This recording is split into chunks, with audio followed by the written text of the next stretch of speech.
Ang mundo ng gemstones ay puno ng kagandahan at kasaysayan. Pero, sa milyon-milyong uri ng mga gemstones, may iilan na bihirang-bihira, kung kaya't sobrang mahal at inaasam ng mga collector at alahero. Samahan niyo ako sa paglalakbay at tuklasin natin ang 10 sa mga pinakabihirang gemstone sa mundo, mga hiyas na may mga natatanging kwento at katangian. Number 1, Pynite. Pynite ay isang gemstone na halos itinuturing na alamat noong dekada 2050. Isang British gemologist na si Arthur Payne ang unang nakadiscover nito sa Myanmar, at sa loob ng mga dekada, 3 specimens lamang ang kilala sa buong mundo. Ang kulay nito ay may halo ng red, orange at brown, nakahawig ng iba pang rare gemstones tulad ng zircon o garnet. Gayunpaman, ang kanyang bihirang crystal structure at kulay ay naiiba sa lahat. Pagdating ng 2000s, natuklasan ang mas marami pang Pynite, ngunit nananatili itong isa sa pinakamahirap hanapin at pinakamahal na gemstones, na umaabot sa libu-libong dolyar bawat carat. Number 2, Alexandrite. Ang Alexandrite ay kilala hindi lamang dahil sa kanyang bihira, kundi dahil sa kanyang magical na katangian, ang pagbabago ng kulay.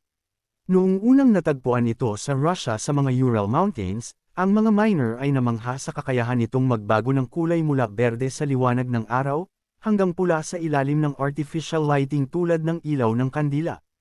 Dahil sa likas na kakaibang optical property nito, naging simbolo ito ng pagbabago at adaptasyon.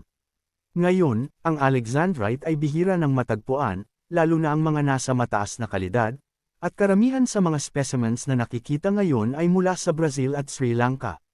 Number 3, Red Beryl, Bixbyte. Ang red beryl o tinatawag ding Bixbyte ay isa sa mga pinakamahirap hanapin na gemstone sa mundo. Natatangi ito dahil sa matingkad na pulang kulay, na dulot ng manganese sa kanyang crystal structure. Nakikilala ang mga hiyas na ito sa mga desyertong lugar ng Utah, USA, lalo na sa Wawa Mountains.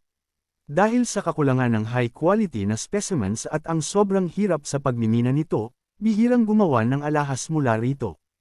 Ang mga natitirang bihirang piraso ng red beryl ay maaring magtimbang lamang ng ilang fraction ng 1 carat, ngunit maaaring umabot sa libu-libong dolyar.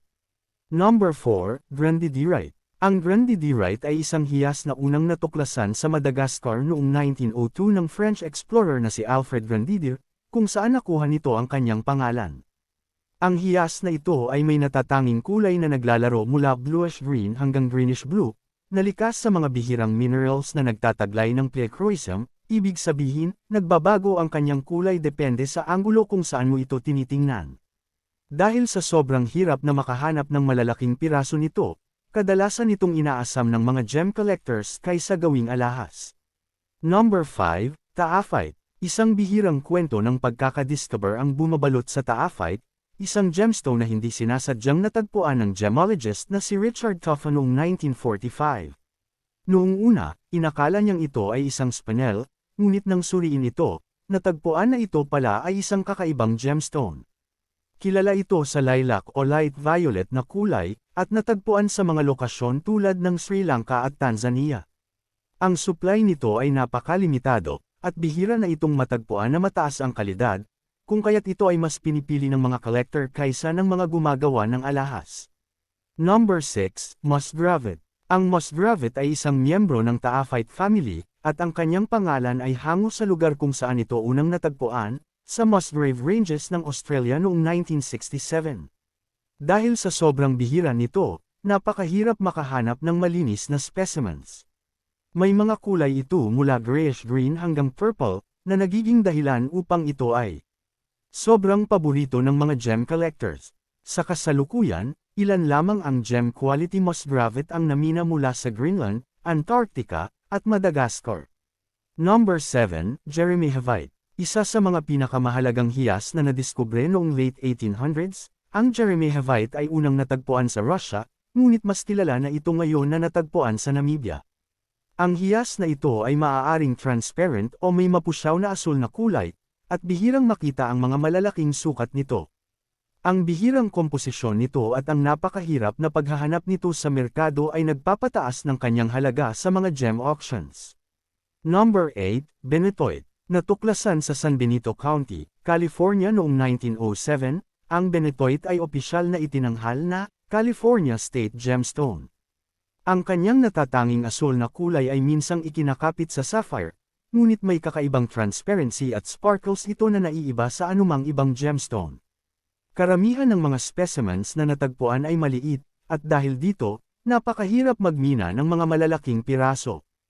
Iilan lamang ang mga mines kung saan ito matagpuan, kaya't napakamahal nito sa merkado. Number 9, Poudretite. Ang Poudretite ay isang bihirang gemstone na unang natuklasan sa Mont Saint-Hilaire sa Quebec, Canada noong 1960s. Ito ay isang maliwanag na pink hanggang pinkish-purple na bato, ngunit dahil sa kanyang malambot na komposisyon, madalas itong ginagamit sa mga koleksyon kaysa gawing alahas. Ipinangalan ito sa pamilyang Poudret na nagmamay-ari ng minahan kung saan ito natuklasan. Ang mga bihirang specimens ng Poudretite ay natagpuan na rin sa Burma, Myanmar, at ilang mga bagong mining areas. Number 10, Black Opal. Ang Black Opal ay itinuturing na pinakahalagang uri ng opal, at karamihan nito ay natagpuan sa Lightning Ridge, Australia. Ang kanyang dark body tone ay nag-aalok ng nakakabighaning contrast laban sa kanyang mga vibrant flashes ng kulay, isang katangian na hindi makikita sa ibang uri ng opal.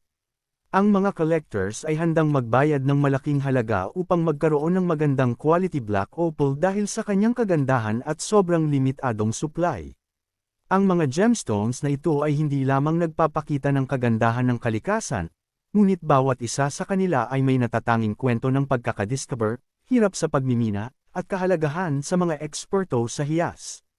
Sa kanilang taglay na rarity, ang mga hiyas na ito ay hindi lamang simbolo ng yaman, kundi ng kwento ng daigdig na